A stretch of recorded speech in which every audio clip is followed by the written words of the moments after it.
Hey everyone, how are you? I hope you all are fine. So today we are going to discuss BSc semester 5 in organic chemistry new chapter. So the name of chapter is separations technique. क्या चीज? Separations technique. तो आपको बता दें कि आपका BSc semester 5 में ये जो चैप्टर है एनालिटिकल केमिस्ट्री के अंदर आता है और इसी चैप्टर को हम लोग इस क्लास में स्टार्ट करने वाले हैं। तो ये सेपरेशंस टेक्निक का क्या है, लेक्चर नंबर 01 है। इस चैप्टर को हम लोग कैसे पढ़ेंगे उसको थोड़ा सा आप पहले देख लीजिए। इस चैप्टर का पहले ओवरव्यू समझ लीजिए। सेपरेशंस टेक्निक्स क्या होता है उसको देख लेते हैं। इसके बाद फिर इस चैप्टर को हम लोग दो पार्ट में पढ़ेंगे। एक आपका पढ़ेंगे सॉल्वेंट एक्सट्रैक्शन और अनदर पार्ट इज क्रोमेटोग्राफी।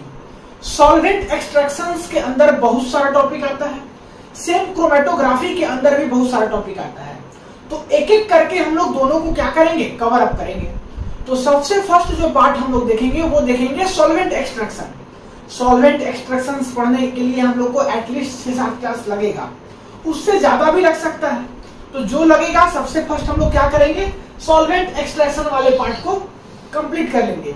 उसके बाद फिर हम लोग स्टार्ट करेंगे क्रोमेटोग्राफी को। तो चलिए हम लोग एक कर से प्रोसेस से क्या करते हैं, इसको स्टार्ट करते हैं। सबसे फर्स्ट बात करते हैं कि सेपरेशंस टेक्निक्स होता क्या है।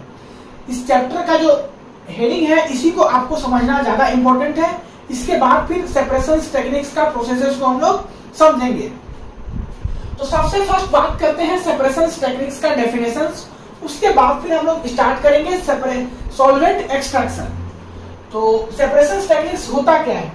Separations techniques are those techniques that can be used to separate two different states of matters such as liquid and solid. क्या चीज, लिक्विड एंड सॉलिड। अब ये एक लिक्विड एक सॉलिड हो सकता है, या तो फिर दोनों का दोनों लिक्विड हो सकता है, या दोनों का दोनों सॉलिड हो सकता है। ठीक है। सच सेपरेशंस टेक्निक्स इंक्लूड्स फिल्टरेशंस एंड इवेपोरेशंस। तो उम्मीद करते हैं कि सेपरेशंस टेक्निक्स होता क्या है इसका डेफिनेशन समझ में आ गया होगा। एक बार हम लोग फर्दर रिकैप करते हैं। हम बोले कि सेपरेशंस टेक्निक कुछ नहीं, एक टेक्निक्स है जिसमें कि हम लोग क्या करते हैं कि सेपरेट करते हैं two different states of matter को। और वो दो डिफरेंट स्टेट्स ऑफ मैटर क्या होता है, लिक्विड और सॉलिड। अब ये लिक्विड सॉलिड हो सकता है, लिक्विड लिक्विड हो सकता है, सॉलिड सॉलिड हो सकता है। तो यही होता है आपका सेपरेशंस टेक्निक्स। अगर आपको सेपरेशंस टेक्निक्स का डेफिनेशन समझ में आ गया होगा तो हम लोग आगे प्रोसीड करते हैं सॉल्वेंट एक्सट्रैक्शंस के ऊपर। जैसे कि हम बताएं कि इस चैप्टर में हम लोग दो पार्ट पढ़ेंगे, एक सॉल्वेंट एक्सट्रैक्शन और एक क्रोमेटोग्राफी। तो सबसे फर्स्ट हम लोग सॉल्वेंट एक्सट्रैक्शंस के ऊपर बात करते हैं। इसके अंदर बहुत सारा टॉपिक है। उसके बाद फिर हम लोग क्या करेंगे, क्रोमेटोग्राफी देखेंगे। तो सभी लोग आप लोग हेडिंग लगा लीजिए सॉल्वेंट एक्सट्रैक्शन, और ध्यान से आपको बस सुनना है। इसका हम लोग डेफिनेशंस देखेंगे इस क्लास में कि सॉल्वेंट एक्सट्रैक्शंस होता क्या है, नहीं इसका प्रोसेस देखेंगे कि इसको कैसे किया जाता है। उसके बाद फिर देखेंगे इसका कंडीशंस, इसका एग्जांपल्स, सारा बातों को हम लोग इस क्लास में डिस्कस करेंगे। तो सॉल्वेंट एक्सट्रैक्शंस का अगर हम डायरेक्ट डेफिनेशंस लिख दें तो आपको क्लियरिटी नहीं होगा कॉन्सेप्ट में। तो इसके लिए आपको थोड़ा सा ध्यान देना होगा, कुछ बातों को समझना होगा, एग्जाम्पल से समझना होगा। ठीक है। उसके बाद फिर उसका हम लोग क्या करेंगे, प्रोसेस देखेंगे कि कैसे होता है सॉल्वेंट एक्सट्रैक्शन। आपको हम बता रहे हैं एग्जाम्पल के लिए कि मान लीजिए आप एक ले रहे हैं, क्या चीज, बीकर। ये है आपका बीकर। ठीक है। बीकर में आपका रखा हुआ है कंपोनेंट्स। कितना कंपोनेंट्स रखा हुआ है, 2 कंपोनेंट्स रखा हुआ है, एज्यूम कीजिए। तो एक कंपोनेंट्स को हम लोग दिखा रहे हैं सर्कल से, नहीं, और एक कंपोनेंट्स को हम लोग दिखाएंगे किसी से, ट्रायंगल से। तो चलिए हम लोग दोनों अलग अलग पेन से दिखा रहे हैं जिससे कि आपको दिक्कत नहीं होगा। तो हम बोले कि ये आपका एक बीकर है और बीकर में हम लोग क्या रखे हैं, ये है आपका कंपोनेंट्स। हम लोग रखे हैं कंपोनेंट्स। एक कंपोनेंट्स का हम लोग नाम दे देते हैं ए ग्राम, और एक कंपोनेंट्स का हम लोग नाम दे देते हैं बी ग्राम। ठीक है। फिर से सुनिए, हम बोले कि एक बीकर रखा है, बीकर रखा हुआ है, उसमें हम लोग कंपोनेंट्स ऐड किए। अब कंपोनेंट्स हम लोग कितना कंपोनेंट्स ऐड किए, दो टाइप्स का कंपोनेंट्स ऐड किए, एक सर्कल से दिखा रहे हैं और एक दिखा रहे हैं ट्रायंगल से। सर्कल वाले को हम मान लिए कि ये ए ग्राम है, ए कंपोनेंट्स है, और ट्रायंगल वाले को मान लिए कि बी कंपोनेंट्स है, तो इसको हम लिख दिए बी ग्राम। ठीक है, अब हम बोल रहे हैं कि इस बीकर से हमको दोनों कंपोनेंट्स को एक्सट्रैक्ट करना है, नहीं मींस दोनों कंपोनेंट्स को हमको सेपरेट करना है। तो दोनों कंपोनेंट्स को हम सेपरेट कैसे करेंगे, तो इसी को सेपरेट करने के लिए कॉन्सेप्ट आया सॉल्वेंट एक्सट्रैक्शन का। इसका सॉल्वेंट एक्सट्रैक्शन का, कि हम इसको कैसे एक्सट्रैक्ट करेंगे, ए को अलग और बी को अलग। तो इसको एक्सट्रैक्ट करने के लिए क्या कॉन्सेप्ट आया, सॉल्वेंट एक्सट्रैक्शन। तो सॉल्वेंट एक्सट्रैक्शन पढ़ने से पहले, इसका प्रोसेस देखने से पहले आप एक चीज थोड़ा सा ध्यान दीजिए। एक चीज क्या ध्यान देना है कि यहाँ पे आपका क्या होगा, कंडीशंस होगा। कंडीशंस क्या होगा, लिख लीजिए आप। कंडीशंस क्या होगा कि आपका ए और बी जो दो कंपोनेंट्स यूज किए हैं, इसके बीच में आपका क्या होना चाहिए, पोलैरिटी डिफरेंस होना चाहिए। क्या होना चाहिए, पोलैरिटी डिफरेंस होना चाहिए। भले ही थोड़ा ही पोलैरिटी डिफरेंस होगा, लेकिन पोलैरिटी डिफरेंस होना मस्ट है। मींस ए कंपोनेंट अगर पोलर है तो बी कंपोनेंट्स को नॉन पोलर होना चाहिए, अगर ये पोलर है तो इसको नॉन पोलर होना चाहिए। मींस एक पोलर एक नॉन पोलर, दोनों आपका पोलर नहीं हो सकता है, दोनों नॉन पोलर नहीं हो सकता है। अगर दोनों पोलर होगा, दोनों नॉन पोलर होगा, मींस पोलैरिटी डिफरेंस अगर नहीं होगा, तो हम लोग इसको एक्सट्रैक्ट नहीं कर सकते हैं, इसको सेपरेट नहीं कर सकते हैं। ठीक है, तो सबसे फर्स्ट यहाँ पे कंडीशंस आपको जान के रखना होगा। कंडीशंस क्या होता है कि इसमें पोलैरिटी डिफरेंस होना चाहिए। अब बात करते हैं सॉल्वेंट एक्सट्रैक्शंस के प्रोसेस को। तो इसी का हेल्प करके हम लोग क्या करेंगे, सॉल्वेंट एक्सट्रैक्शंस के प्रोसेस को समझेंगे। इसका प्रोसेस को देखते हैं, क्या देखते हैं, प्रोसेस। इसका प्रोसेस, इसका प्रोसेस सॉल्वेंट एक्सट्रैक्शंस का प्रोसेस। तो इस प्रोसेस को कंप्लीट करने के लिए हमको एक डायग्राम समझना होगा, उस डायग्राम से आप ज्यादा क्लियरिटी कर पाओगे। तो इसको करने के लिए हमको एक लेना होता है इंस्ट्रूमेंट, इसका की नाम है क्या, सेपरेटिंग फनल।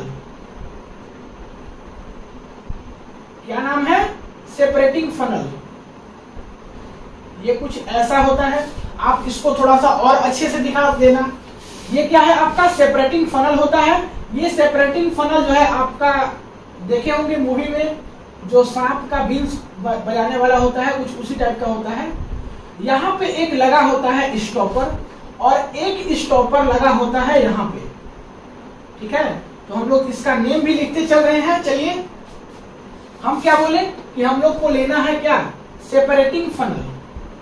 सेपरेटिंग फनल लेना है, और फिर इसको यहां से क्या करना है, निकालने के लिए, पास करने के लिए। तो सेपरेटिंग फनल लिए, और यहाँ पे ये आपका दोनों का दोनों क्या है, स्टॉपर है। इसका काम क्या है कि इसमें जो भी आपका सॉल्वेंट होगा उसको क्या करेगा, स्टॉप करके रखेगा। मीन्स यहाँ से अगर हम लोग इसको बंद कर देंगे तो सॉल्वेंट नीचे पास नहीं होने देगा। स्टॉपर का बस उतना ही काम है। अब देखिए हमको इस इंस्ट्रूमेंट में कैसे क्या करना है कि हम लोग क्या करेंगे, इस कंपोनेंट्स को सेपरेट करेंगे। तो इस इंस्ट्रूमेंट में हमको कुछ नहीं करना होगा, हमको लेना होता है दो लेयर। क्या लेना होता है, दो लेयर। किसका, सॉल्वेंट का। एक लेंगे हम लोग एक्वस लेयर और एक लेंगे हम लोग non aqueous layer. Non aqueous layer को ही हम लोग बोलते हैं ऑर्गेनिक लेयर। तो चलिए देखते हैं, बातों को समझते हैं। हम लोग इसमें लेंगे एक आपका क्या, एक्वस लेयर। एक्वस लेयर का क्या लेंगे, सॉल्वेंट लेंगे। तो ये हमारा हो गया एक्वस लेयर का क्या, एक्वस लेयर सॉल्वेंट हो गया। और एक हम लोग लेंगे यहाँ पे नॉन एक्वस लेयर सॉल्वेंट, जिसको कि हम लोग बोलते हैं organic layer solvent. Non aqueous को ही क्या बोलते हैं, ऑर्गेनिक लेयर सॉल्वेंट। तो ये आपका हो गया यहाँ पे non aqueous layer solvent, layer solvent. ठीक है, हम क्या बोले कि हमको इस सेपरेटिंग फनल में दो लेयर सॉल्वेंट लेना है। एक आपको लेना है एक्वस लेयर सॉल्वेंट और एक लेना है नॉन एक्वस लेयर सॉल्वेंट। अब देखिए यहाँ पे आपको याद क्या रखना है, ये दोनों का दोनों मींस दोनों एक्वस और नॉन एक्वस लेयर सॉल्वेंट आपस में इमिसिबल होना चाहिए। मींस आपस में नहीं घुलना चाहिए। ये कंडीशंस है। यहाँ पे क्या कंडीशंस है कि ये दोनों का दोनों आपका सॉल्वेंट का लेयर आपस में इमिसिबल होना चाहिए। सेकेंड चीज कि एक्वस लेयर सॉल्वेंट को हम लोग नीचे रख रहे हैं और नॉन एक्वस लेयर सॉल्वेंट को हम लोग ऊपर रख रहे हैं। ऐसा क्यों कि हम लोग नॉन एक्वस को नीचे नहीं रख रहे हैं, एक्वस को ऊपर रख रहे हैं? ये भी तो पॉसिबिलिटी हो सकता था। तो इसके पीछे रीजन होता है कि एक्वस लेयर का जो डेंसिटी होता है वो ज्यादा होता है इससे, नॉन एक्वस लेयर से। सो इसी के चलते हम लोग सेपरेटिंग फनल में एक्वस लेयर को नीचे रखते हैं और नॉन एक्वस लेयर को ऊपर रखते हैं, और कोई कुछ ज्यादा कॉन्सेप्ट नहीं है। तो ये सब जो एक्सप्लेनेशंस है आप साइड में कहीं करके लिख लेना कि ये दोनों आपस में इमिसिबल होना चाहिए सॉल्वेंट, और सेकेंड कि ये नीचे रहने का कारण क्या है, इसका डेंसिटी ज्यादा होता है नॉन एक्वस से। अब यहाँ पे हम एक बात और आपको बता रहे हैं कि एक्वस लेयर सॉल्वेंट जो है इसमें आप जो है बेटर होगा कि आप वाटर रख सकते हो। इसके एग्जांपल के तौर पे नॉन एक्वस लेयर में आप जो है क्या रख सकते हो, आप नॉन एक्वस लेयर में ईथर रख सकते हो, CCl4 रख सकते हो, या और कोई भी ऑयल रख सकते हो। तो एक एक एग्जांपल आप बस जान के रखिए। मान लीजिए कि हम यहाँ पे रख रहे हैं ईथर, ठीक है, ईथर रख रहे हैं, और इसी का एक और नाम होता है किसका, नॉन एक्वस लेयर का, दैट इज की ऑर्गेनिक लेयर। तो इसको भी आप ये सब बातों को जान के रखो, आगे काम करेगा, ठीक है। तो उम्मीद करते हैं कि यहाँ तक बातें आपको समझ में आया होगा कि एक सेपरेटिंग फनल है, इसमें दो लेयर है, एक एक्वस लेयर है, एक नॉन एक्वस लेयर है। एक्वस लेयर में हम लोग एग्जांपल वाटर लिए और नॉन एक्वस में ईथर लिए। एक बात और बताएं कि यहाँ ये दोनों का दोनों सॉल्वेंट इमिसिबल होना चाहिए, ये नीचे क्यों होता है, ये ऊपर क्यों होता है, सारा बातें हम लोग देख लिए। अब क्या करेंगे कि ये बीकर को लाएंगे, ये बीकर का जो सॉल्यूट होगा, मींस आपका कंपोनेंट ए और कंपोनेंट्स बी होगा, इसको क्या करेंगे कि इस हम लोग सेपरेटिंग फनल में ऐड कर देंगे। तो हम लोग क्या कर रहे हैं, यहां से ला रहे हैं हम लोग क्या, कंपोनेंट्स को, मींस सॉल्यूट को। कौन कौन सा कंपोनेंट्स है, कंपोनेंट्स ए है और कंपोनेंट्स बी है। दोनों कंपोनेंट्स को हम लोग लाएंगे और इस सेपरेटिंग फनल में ऐड कर देंगे। जैसे ही ऐड करेंगे तो आप यहां से देखिए कि आपका ए कंपोनेंट कितना है, ये ब्लैक वाला 1 2 3 4 5, और बी कंपोनेंट कितना है, ट्रायंगल वाला 1 2 3 4, मींस 5 कंपोनेंट ए का जाएगा और 4 कंपोनेंट्स बी का जाएगा। तो सबका सब जाकर के कहां पे जाएगा, सबसे नीचे वाला एक्वस लेयर में जाएगा। आप यहाँ पे एज्यूम कीजिएगा, ज्यादा डायग्राम में गड़बड़ हो जाएगा, इसके चलते हम आपको सीधा बता रहे हैं। इसको यहां से लाएं, क्या किए, इसमें डाल दिए। जैसे ही इसमें डालें तो आपका टोटल जो है ए कंपोनेंट्स और बी कंपोनेंट सबका सब जाकर के सबसे नीचे वाला लेयर में सबसे फर्स्टली जाकर के जम जाएगा, वहां पे जाकर के जमा हो जाएगा। अब क्या होगा, जब जमा होगा तो कुछ ऐसा दिखेगा। टोटल कितना है सर्कल वाला, 5 है, तो हम दिखा दे रहे हैं 5 3 4 5, ये 5 हो गया।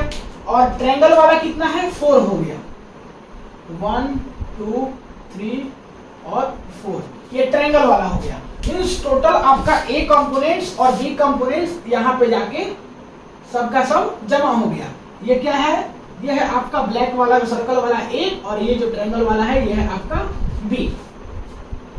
अब कुछ समय के बाद क्या होगा कि इसमें से एक कंपोनेंट्स ऐसा होगा जो ज्यादा सोल्यूबल होगा इनऑर्गेनिक लेयर में, एक्वस लेयर से ज्यादा सोल्यूबल होगा इनऑर्गेनिक में।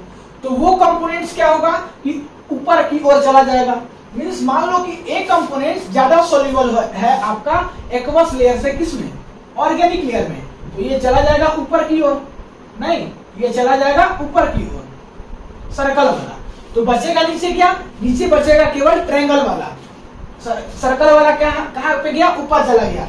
मान लो कि यहां से आपका सर्कल वाला चला गया ऊपर, ठीक, और बच गया आपका नीचे क्या, केवल ट्रायंगल वाला। अब हम लोग क्या करेंगे कि यहां पे रखेंगे नीचे में बीकर, नहीं नीचे में हम लोग क्या रखेंगे, बीकर रखेंगे। और कितना बीकर रखेंगे, हम लोग यहाँ पे नीचे में 2-2 बीकर रखेंगे, ठीक है, 2-2 बीकर रखेंगे। और करेंगे क्या कि यहां से स्टॉपर को खोल देंगे। स्टॉपर को खोलेंगे तो होगा क्या कि यहाँ पे नीचे क्या बचा है, केवल ट्रायंगल वाला बचा है, मींस कि आपका बी कंपोनेंट्स बचा है। तो उसको हम लोग एक ठो क्या करेंगे, बीकर में ले लेंगे, ट्रायंगल वाले को एक ठो बीकर में ले लेंगे, टोटल 4 है, और हो सकता है कि एक आध सर्कल वाला भी आपके पास आ जाएगा, मींस ए कंपोनेंट्स भी आ जाएगा, क्योंकि एक बार ये प्रोसेस करेंगे तो सारा का सारा एक्सट्रैक्ट हो जाए, कोई जरूरी नहीं है 2-3 बार प्रोसेस करने से सारा एक्सट्रैक्ट होगा। मींस प्योर आपका यहाँ पे थोड़ा बहुत इंप्योरिटीज रह जाएगा, प्योर फॉर्म में आपका एक्सट्रैक्शन एक बार में नहीं होगा। और आपका सर्कल वाला जो है मींस ए कंपोनेंट्स जो है उसको हम लोग इसमें क्या कर लेंगे, रख लेंगे। अब इसको कैसे रखेंगे, स्टॉपर को खोलें, यहाँ पे हमको दिख रहा है कि एक लेयर यहाँ पे है, मींस दोनों इमिसिबल है, तो हमको तो दोनों दिख रहा होगा। तो ये जो एक्वस लेयर है इसको हम लोग एक बीकर में गिरा लिए, एक बीकर में गिरा तो यहाँ पे हमारे पास क्या था, केवल ट्रायंगल वाला बचा हुआ था, और कुछ कुछ आपका सर्कल वाला बचा होगा, मींस बी कंपोनेंट्स के साथ थोड़ा बहुत इम्प्योरिटीज के फॉर्म में ए भी बचा होगा। और फिर उसके बाद जब गिर गया उसके बाद फिर इसको बंद करेंगे, फर्दर सेकंड भी कर लेंगे, उसमें ऊपर वाले नॉन एक्वस लेयर के सॉल्वेंट को गिरा देंगे, तो उसमें आपका जो होगा एक कंपोनेंट्स होगा, उसको यहाँ पे ए कंपोनेंट्स मिल जाएगा और यहाँ पे बी कंपोनेंट्स मिल जाएगा। यहाँ पे बी कंपोनेंट्स मिल गया और यहाँ पे ए कंपोनेंट्स मिल गया। तो आपको क्लियरिटी हो गया होगा कि यहाँ से हमको ए कंपोनेंट्स बी कंपोनेंट्स अलग अलग मिल गया। अब थोड़ा बहुत इंप्योरिटीज हो सकता है कि रह गया होगा, एक आध सर्कल वाला मींस ए कंपोनेंट्स बी कंपोनेंट्स में आ गया होगा, तो ये भी आपका चल जाएगा। बस आपको इसी प्रोसेस को एक आध बार और रिपीट करना होगा, मींस आपका सॉल्वेंट एक्सट्रैक्शन एक बार में कंप्लीट एक्सट्रैक्ट हो जाए ऐसा कोई जरूरी नहीं है। 2 बार 4 बार 5 बार 10 बार तक भी एक्सट्रैक्ट आपको करना पड़ सकता है, इसी प्रोसेस को रिपीट करना पड़ सकता है। तो जाकर के आप कंपोनेंट ए और कंपोनेंट बी को क्या कर सकते हो, एक्सट्रैक्ट कर सकते हो। यहां तक क्लियर है? तो जब अगर आपका यहां तक क्लियर है तो अब आपको कुछ नहीं करना है, एक स्लाइड में हम आपको डेफिनेशंस लिख करके दिखा दे रहे हैं कि सॉल्वेंट एक्सट्रैक्शन होता क्या है, इसका कंडीशंस क्या होता है, इसका एग्जांपल्स हम क्या लेंगे, ठीक है। और उसके बाद फिर इस लेक्चर को हम लोग यहाँ पे खत्म करेंगे, मीन्स हमारा इंट्रोडक्शन यही था। तो फटाक से वीडियो को पॉज करके नोट कीजिए, मिटाते हैं, चलिए मिटाते हैं। अब देखिए हमको कुछ नहीं करना है, जो कुछ हम लोग डायग्राम से समझे उसी को बस समझते हुए इसका क्या किए हैं, डेफिनेशंस वगैरह सारा बातें लिख दिए हैं। थोड़ा हम फैन कम कर देते हैं, आवाज कम जा रहा होगा।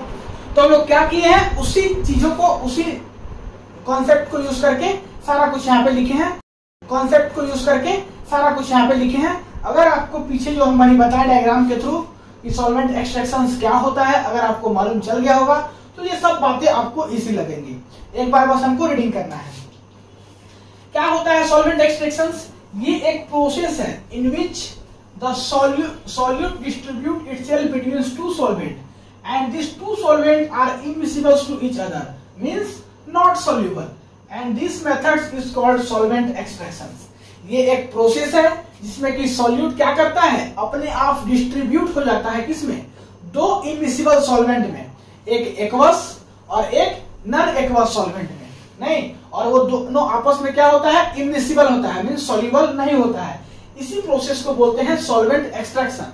एग्जांपल में तुरंत अभी देखें कि एक कंपोनेंट ए था, कंपोनेंट बी था, वो दोनों क्या था, आपस में घुला हुआ था, मींस आपके पास सॉल्यूट था, और उसको हम लोग क्या किए, सेपरेटिंग फनल में डाले। तो वो क्या किया, दोनों लेयर में, मींस जो सेपरेटिंग फनल में 2 आपके पास सॉल्वेंट का लेयर था, एक्वस और नॉन एक्वस, दोनों में आपस में क्या हो गया, आपस में डिस्ट्रीब्यूट हो गया, और उसी प्रोसेस को क्या बोलेंगे, सॉल्वेंट एक्सट्रैक्शन।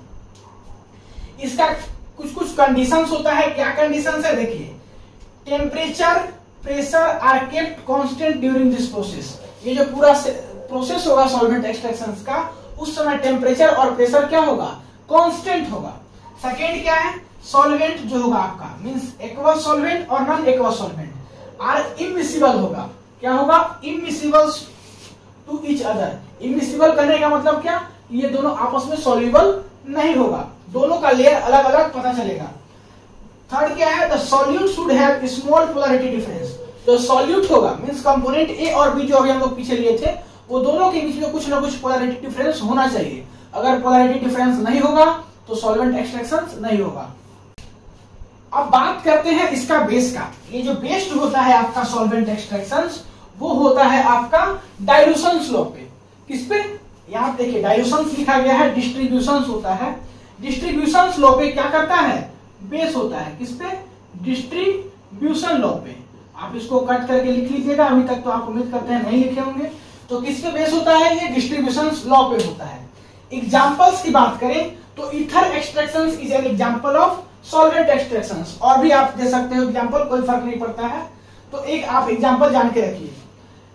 अब कुछ और इंपॉर्टेंट बातें हैं सॉल्वेंट एक्सट्रैक्शंस के बारे में। The separations can be carried out on macro as well as micro level, means ये जो है आपका मैक्रो लेवल पे भी काम करता है और माइक्रो लेवल पे भी, मींस छोटे लेवल्स पे भी काम करता है, छोटे स्तर पे भी काम करता है और बड़े स्तर पे भी काम करता है। ये क्या सॉल्वेंट एक्सट्रैक्शंस।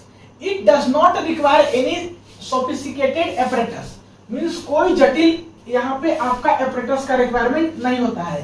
सोफिस्टिकेटेड का क्या मतलब होता है? जटिल। तो कोई जटिल आपका यहाँ पे इंस्ट्रूमेंट का रिक्वायरमेंट नहीं होता है। देखे ही अभी आपकी कौन सा इंस्ट्रूमेंट हम लोग यूज करते हैं? सेपरेटिंग फनल यूज करते हैं, जो कि बहुत बड़ा जटिल नहीं है। तो वही बात लिखा हुआ है। इसका प्रिंसिपल की बात करें तो प्रिंसिपल क्या है? Selective transfer of materials in micrograms to gram quantities between two immiscible liquid phase separations based on solubility difference, selectivity achieved by pH control and complexation। तो वही बात लिखा हुआ है इसका प्रिंसिपल में जो अभी हम लोग किए। ये क्या होता है? सिलेक्टिव ट्रांसफर ऑफ मटेरियल्स का माइक्रोग्राम से ग्राम क्वांटिटीज में, और किसके बीच में? टू इमिसिबल लिक्विड के बीच में। तो आप इसको एक बार रीडिंग कर लीजिएगा, सारा चीजों को समझ में आ गया होगा। तो उम्मीद करते हैं कि अभी तक हम जितना भी बातें डिस्कस किए हैं इंट्रोडक्शन क्लास में, मींस लेक्चर नंबर 1 में सेपरेशन टेक्निक का सारा बातें आपको समझ में आ गया होगा। मिलते हैं अगले क्लास में। अगले क्लास में हम लोग नए टॉपिक को डिस्कस करेंगे। तब तक के लिए पढ़ाई करते रहिए। All the very best. एक बात आपको हम बताना भूल गए और बता दे रहे हैं कि अगर आपको चीजें एक बार में समझ में नहीं आया होगा, हो सकता है किसी को एक बार में समझ में आ जाए, किसी को 2 बार में आए, तो आप एक बार फिर से वीडियो को देख लीजिएगा। ठीक है? होता है कुछ चीजें जो समझने वाली होती है वो एक बार में जल्दी समझ में नहीं आता है, तो आप देख लीजिएगा।